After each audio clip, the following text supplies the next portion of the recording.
Hello students, आज हम बात करेंगे एंटी एमेटिक्स की या फिर एंटी एमेटिक ड्रग्स के बारे में। वो ड्रग्स जो कि वॉमिटिंग को सप्रेस करने में काम आती हैं वो कहलाती हैं एंटी एमेटिक ड्रग्स। ठीक है, अब वॉमिटिंग किसी भी रीज़न से हो सकती है। हो सकता है किसी को मोशन की वजह से वॉमिटिंग आ रही हो, कहीं ट्रैवलिंग की वजह से वॉमिटिंग आ रही हो सकता है कि पर्टिकुलर मेडिकेशन की वजह से किसी को वॉमिटिंग हो रही हो, कोई ट्रीटमेंट की वजह से उसको वॉमिटिंग आ रही हो।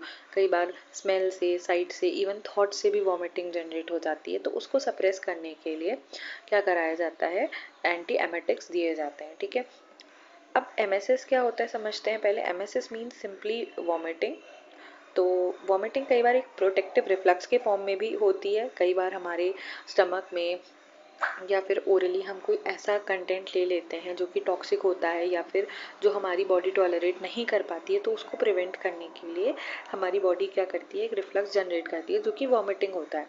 ठीक है, तो उसे हम क्या कहते हैं, वॉमिटिंग कहते हैं, एमएसएस कहते हैं। कई बार एमेटिक्स भी दिए जाते हैं। ठीक है, एमेटिक्स भी एज अ मेडिसिन दिए जाते हैं। कई बार स्टमक में कोई टॉक्सिक सब्सटेंस चला जाता है, उसको बाहर निकालने के लिए हम एमेटिक्स का यूज़ करते हैं। तो सिंपल इसका मैकेनिज्म ऑफ एक्शन क्या होता है, इसको समझते हैं सबसे पहले।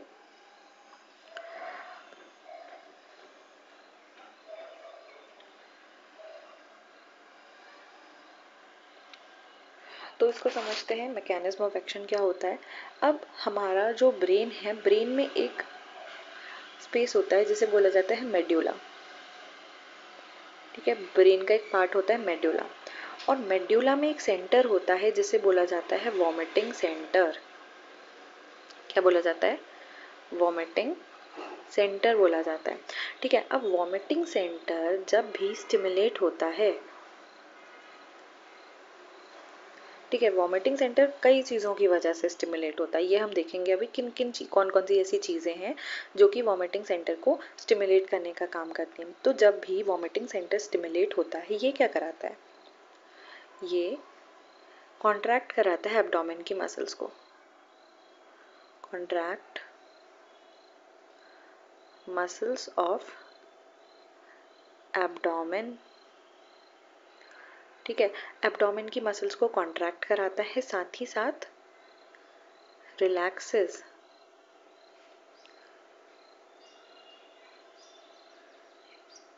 Sphincter of oesophagus. ठीक है, ईसोफेगस के स्फिंक्टर को रिलैक्स करा देता है, जिससे कि विच क्रिएट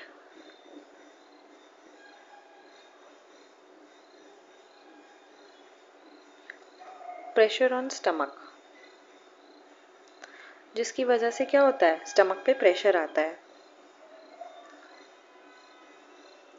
अब रिलैक्स कहाँ का स्पिंचर है, सिर्फ ईसोफेगस का स्पिंचर रिलैक्स है, तो सारा का सारा कंटेंट, अब स्टमक पे तो प्रेशर पड़ रहा है, वो कहीं तो जाएगा, जहाँ उसको खाली जगह मिलेगी वहां से निकलेगा। तो खाली जगह कहाँ है, रास्ता खाली कहाँ है, जहाँ पे ईसोफेगस का स्पिंक्टर रिलैक्स हो रखा है, तो वहां से वो चीज़ कंटेंट क्या होते हैं, सारे इस कंटेंट बाहर आ जाते हैं। तो all content of the stomach,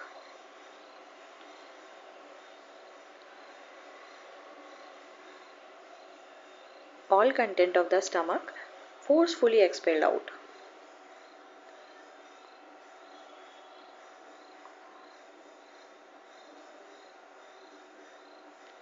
ठीक है, दोबारा से देखते हैं। मैंने क्या बोला, मैंने बोला हमारे ब्रेन में एक पार्ट होता है जिसे बोला जाता है मेड्यूला। मेड्यूला में एक सेंटर होता है जिसे बोला जाता है वॉमिटिंग सेंटर या वीसी। ठीक है, जब भी किसी भी वजह से ये वॉमिटिंग सेंटर स्टिमुलेट होता है, तो ये वॉमिटिंग सेंटर स्टिमुलेट होके क्या कराता है, एक कॉन्ट्रैक्शन कराएगा, किसका, एब्डोमेन की मसल्स का। ठीक है, रिलैक्सेशन कराएगा, किसका, स्फिंक्टर ऑफ ईसोफेगस का। ठीक है, तो देखो इसको ऐसे समझो,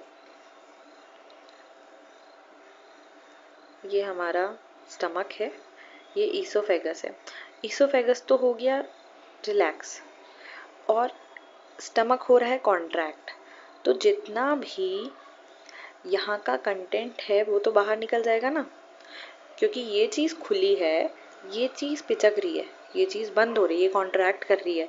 ठीक है, तो स्टमक कॉन्ट्रैक्ट करा और ईसोफेगस रिलैक्स किया, तो एक पाउच की तरह चीज़ है जो बाहर निकल जाएगी, ठीक है। जैसे हम पाउच को दबाते हैं तो कंटेंट ऊपर को आ जाता है ना, जहाँ से उसको रास्ता मिलता है वहाँ से निकलेगा। तो रास्ता कौन सा खुला है?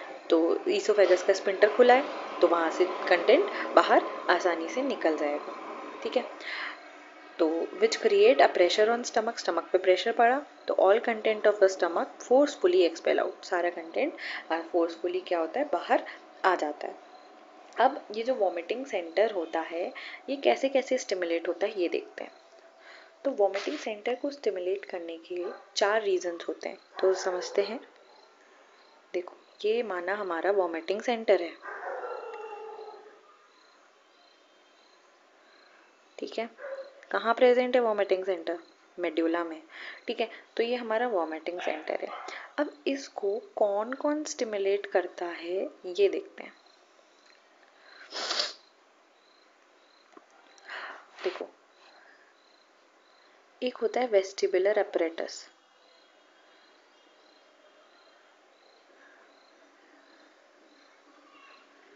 वेस्टिबुलर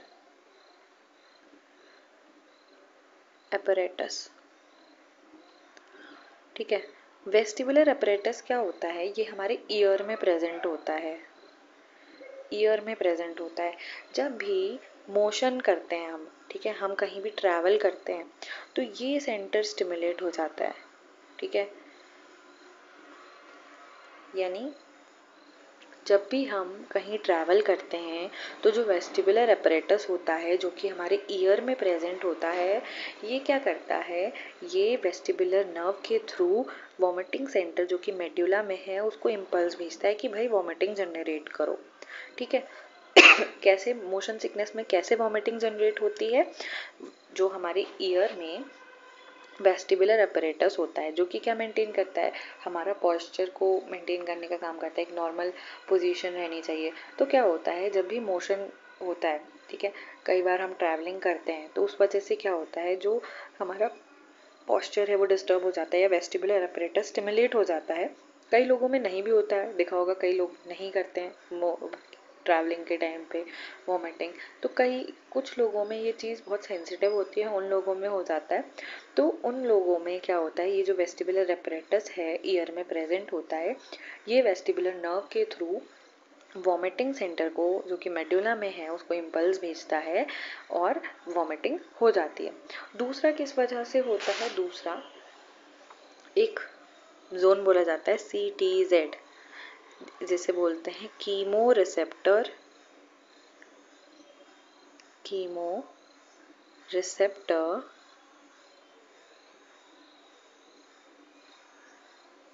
ट्रिगर जोन, ठीक है। क्या बोला जाता है? कीमो रिसेप्टर ट्रिगर जोन बोला जाता है।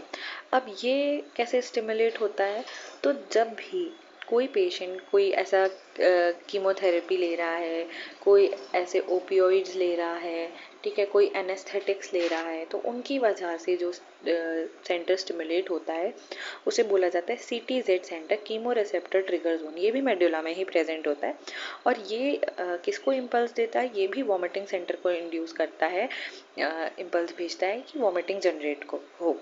तो ये किस किस वजह से होता है? कोई भी कीमोथेरेपी हो रही है अगर किसी पेशेंट की, ओपियोइड्स ले रहा है, ठीक है, ओपियोइड्स ले रहा है, एनेस्थेटिक्स ले रहा है, ठीक है। तो इन वजहों से जो CTZ सेंटर है वो स्टिमुलेट होता है और ये इम्पल्स भेजता है वॉमिटिंग सेंटर को जो कि मेडुला में प्रेजेंट होता है, ठीक है। अगला आता है फैरिंग्स और GIT,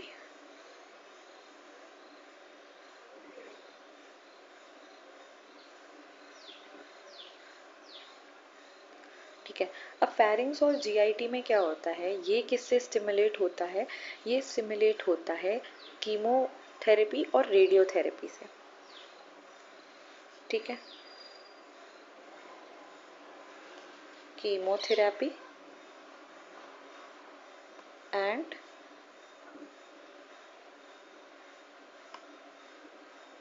रेडियोथेरेपी। अभी कौन कौन से रिसेप्टर्स प्रेजेंट होते हैं सब बताऊंगी, थोड़ा सा धैर्य रखें, ठीक है।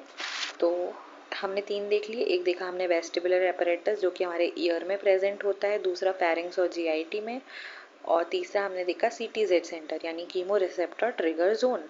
ठीक है, अगला आते हैं सेरेब्रल मेडुला और कॉर्टेक्स।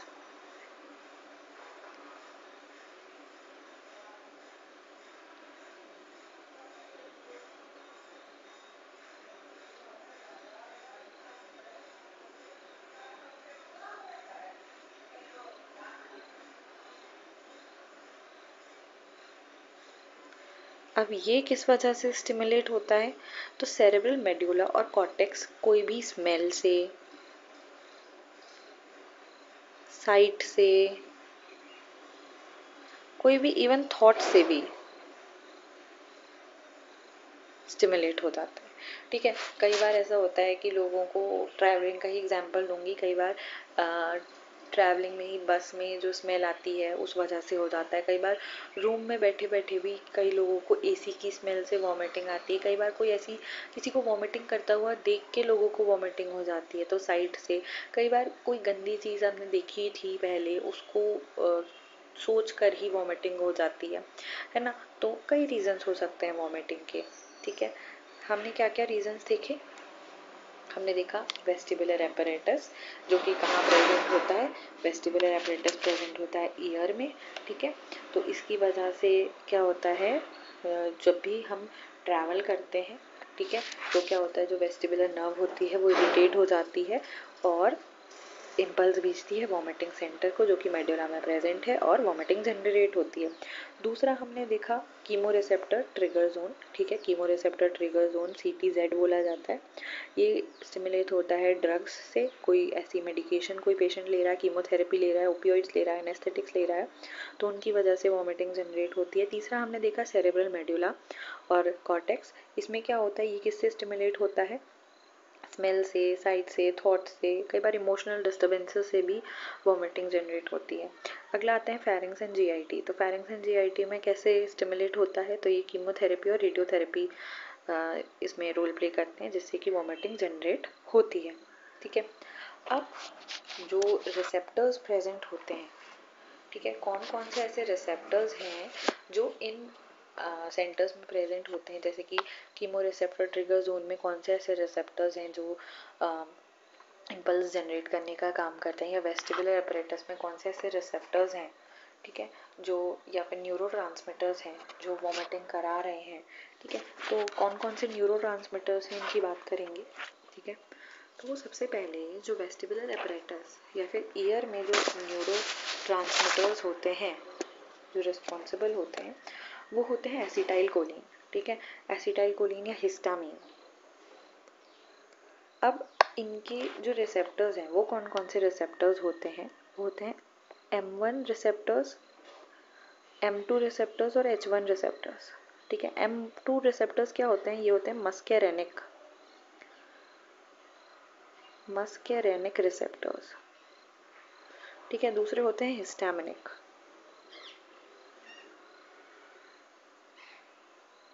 ठीक है, दो तरह के रिसेप्टर्स प्रेजेंट होते हैं वेस्टिबुलर न्यूक्लियाई में या वेस्टिबुलर एपरेटस में, मस्केरेनिक रिसेप्टर्स और हिस्टामिनिक रिसेप्टर्स।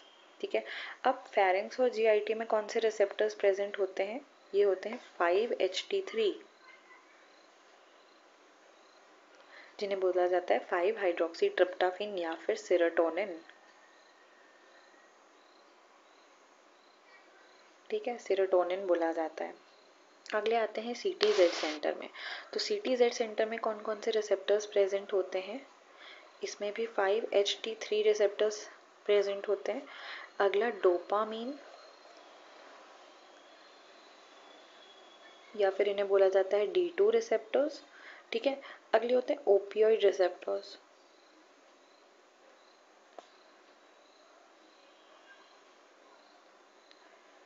ठीक है, अब अगले आते हैं सेरेब्रल कॉर्टेक्स और मेडुला। ये डायरेक्टली ही स्टिमुलेट होते हैं, इनमें कोई रिसेप्टर्स प्रेजेंट नहीं होते हैं। अब देखो ये रिसेप्टर्स बताने की बात क्यों इम्पोर्टेंट है। कुछ ऐसी ड्रग्स होती हैं ना जो होती हैं 5-HT3 एंटागोनिस्ट। अब देखो 5-HT3 एंटागोनिस्ट होने का क्या मतलब है, वो 5-HT3 यानी जो 5 हाइड्रोक्सी ट्रिप्टाफेन रिसेप्टर है इनको ब्लॉक करने का काम कर रही है। तो क्या होगा, वॉमिटिंग सप्रेस होगी। कौन कौन सी सप्रेस होगी, लेकिन जो कि किस वजह से हो रही थी, जो फेरिंक्स और जीआईटी को इरिटेट करने की वजह से हो रही थी और साथ साथ सीटीजेड सेंटर को इरिटेट करने की वजह से हो रही थी। लेकिन जो 5-HT3 एंटागोनिस्ट ड्रग्स होती हैं वो मोशन सिकनेस पे काम नहीं करेंगे। क्यों? क्योंकि यहाँ पे 5-HT3 एंटागोनिस्ट रिसेप्टर है ही नहीं। यहाँ पे कौन सा रिसेप्टर है, यहाँ पे M2 रिसेप्टर्स है, मस्केरेनिक रिसेप्टर्स है और हिस्टामिनिक रिसेप्टर्स है। तो हमें मोशन सिकनेस को क्योर करने के लिए, हमें मोशन सिकनेस को ट्रीट करने के लिए कौन सी ड्रग्स देनी पड़ेंगी, हमें देनी पड़ेंगी एंटी हिस्टामिनिक ड्रग्स या फिर मस्केरेनिक रिसेप्टर्स पे काम करने वाली एंटी कोलिनर्जिक ड्रग्स। ठीक है, एंटी कोलिनर्जिक ड्रग्स क्यों बोला जा रहा है, क्योंकि जो हमारी ऑटोनॉमिक नर्वस सिस्टम को कंट्रोल करने वाली ड्रग्स होती हैं उनको बोला जाता है कोलिनर्जिक ड्रग्स। इनके जो न्यूरोट्रांसमीटर होते हैं उनको बोला जाता है एसिटाइल कोलाइन। ठीक है, एसिटाइल कोलाइन के जो रिसेप्टर्स होते हैं वो 2 तरह के होते हैं, मस्केरेनिक रिसेप्टर्स जिनमें से एक है। ठीक है, तो थोड़ा सा रिवाइज कर लेते हैं दोबारा से, हमने क्या पढ़ा अभी, फिर आगे चलते हैं।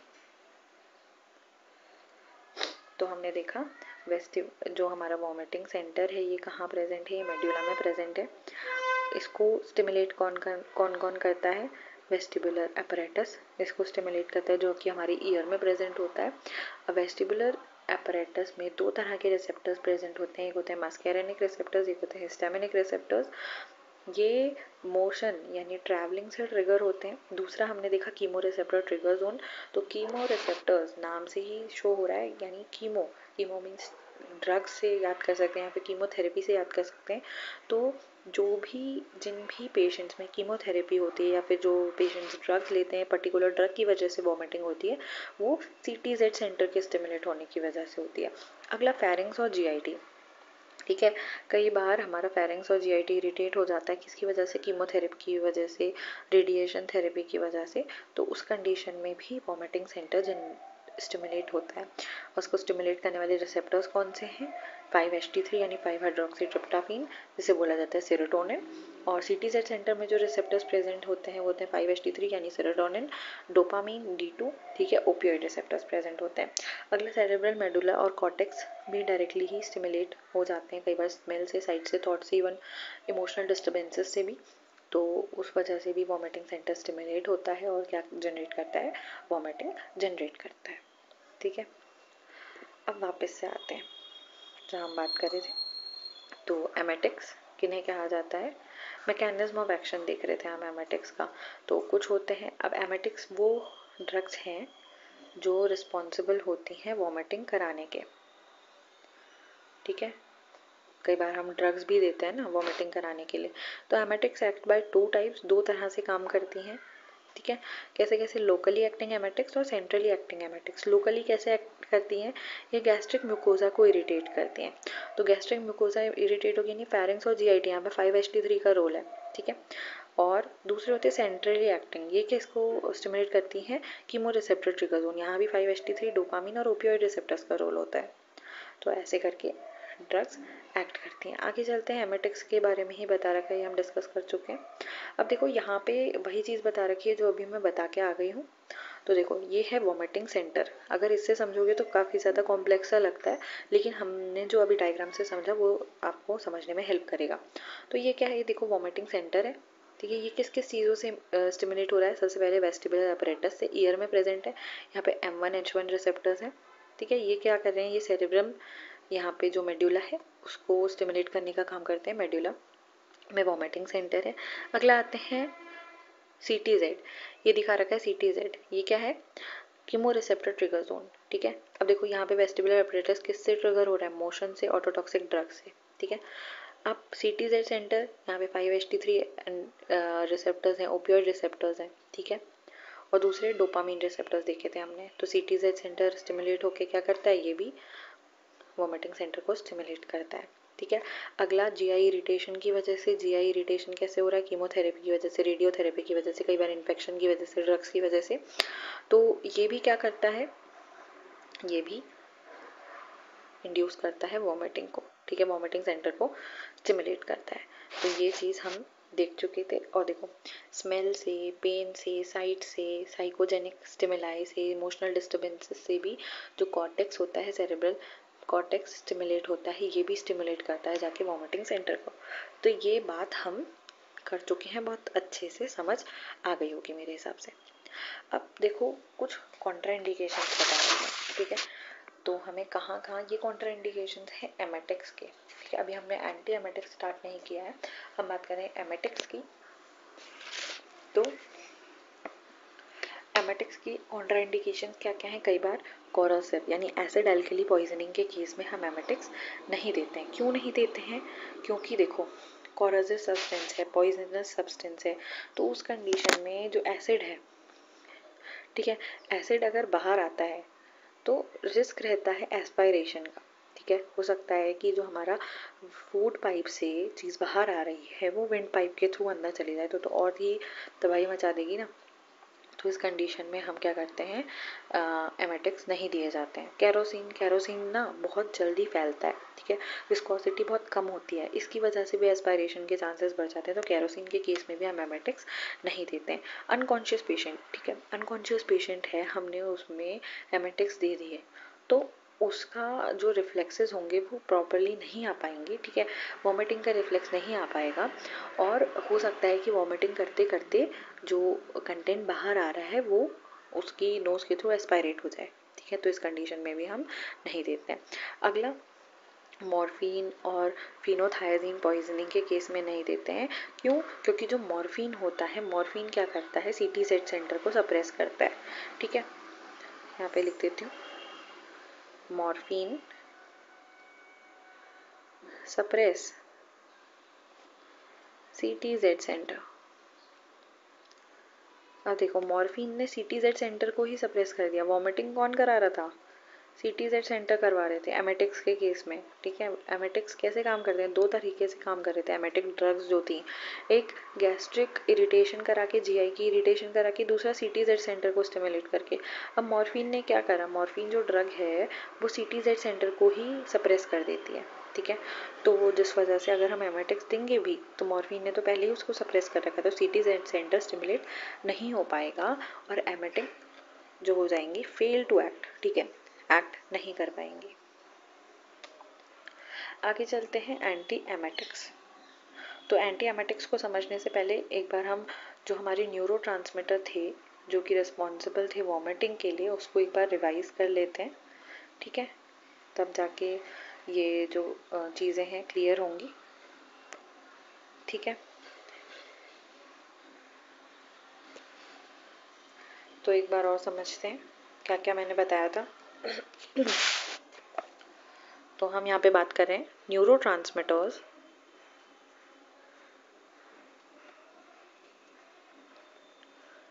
न्यूरोट्रांसमीटर्स के बारे में बात कर रहे हैं जो कि किसके लिए रिस्पॉन्सिबल है, वॉमिटिंग के लिए रिस्पॉन्सिबल है, उनके बारे में हम बात करेंगे। सबसे पहले हमने देखा H1 रिसेप्टर्स, ठीक है, H1 रिसेप्टर्स और M1 रिसेप्टर्स, ठीक है। H1 रिसेप्टर्स और M1 रिसेप्टर्स, तो H1 रिसेप्टर्स क्या थे, हिस्टामिनिक रिसेप्टर्स थे, और M1 रिसेप्टर्स क्या थे, M1 थे मस्कैरेनिक रिसेप्टर्स, ठीक है। अब देखो H1 रिसेप्टर्स के लिए जो ड्रग्स दी जाती हैं, अब देखो H1 क्या है, हिस्टामीन है, ठीक है। हिस्टामिनिक रिसेप्टर्स को ब्लॉक करने के लिए हम जो ड्रग्स देते हैं वो बोली जाती हैं एंटी हिस्टामिनिक ड्रग्स। क्या बोली जाती है, एंटी हिस्टामिनिक ड्रग्स, ठीक है। अब जो M1 है, M1 क्या होता है, मैंने बताया हमारे जो ऑटोनॉमिक नर्वस सिस्टम है, ऑटोनॉमिक नर्वस सिस्टम पे एक्ट कराने के लिए जो ड्रग्स होती हैं वो होती हैं कोलिनर्जिक ड्रग्स। कोलिनर्जिक या फिर एंटी कोलिनर्जिक, दो तरह की ड्रग्स काम करती हैं, cholinergic and anti cholinergic drugs, ठीक है।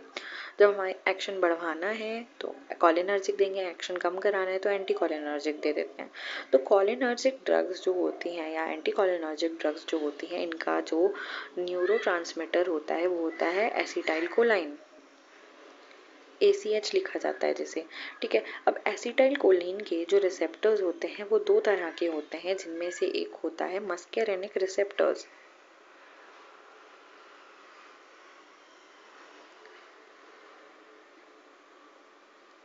ठीक है। क्या होता है? मस्केरेनिक रिसेप्टर होता है। तो अब हमें अगर इस मस्केरेनिक रिसेप्टर को ब्लॉक करना है तो हम क्या देंगे? हम एंटी कोलिनर्जिक ड्रग देंगे, क्योंकि हमें एक्शन यहाँ पे नहीं चाहिए, ठीक है। तो मैंने बताया न्यूरोट्रांसमीटर हिस्टामीन का काम रोकने के लिए हम क्या दे रहे हैं? एंटी हिस्टामिनिक ड्रग्स दे रहे हैं। और जो न्यूरोट्रांसमीटर है, मस्केरेनिक रिसेप्टर है, इसको ब्लॉक करने के लिए हम क्या दे रहे हैं? एंटी कोलिनर्जिक ड्रग्स दे रहे हैं, ठीक है। अब मैंने एक और तरह का न्यूरोट्रांसमीटर बताया था, HT3 हाइड्रोक्सीट्रिप्टाफेन, जैसे सेरोटोनिन कह रहे थे। तो इसके लिए हम क्या देंगे? तो इसके लिए हम देंगे HT3 एंटागोनिस्ट दे देंगे, ठीक है। HT3 एंटागोनिस्ट दे देंगे। अब एक और तरह के रिसेप्टर्स बताए थे जो थे डोपामीन रिसेप्टर्स, जिन्हें बोला जाता था D2 रिसेप्टर्स। तो इन्हें रोकने के लिए क्या करते हैं? D2 ब्लॉकर्स देते हैं, ठीक है। तो D2 ब्लॉकर से क्या होगा? CTZ सेंटर क्या होगा? सप्रेस हो जाएगा, जिसकी वजह से वो वॉमिटिंग का इम्पल्स भेज नहीं पाएगा, ठीक है। तो हम एंटी एमेटिक्स नेक्स्ट क्लास में देखेंगे, तब तक का यहाँ तक पढ़ के आएंगे, ठीक है। Thank you.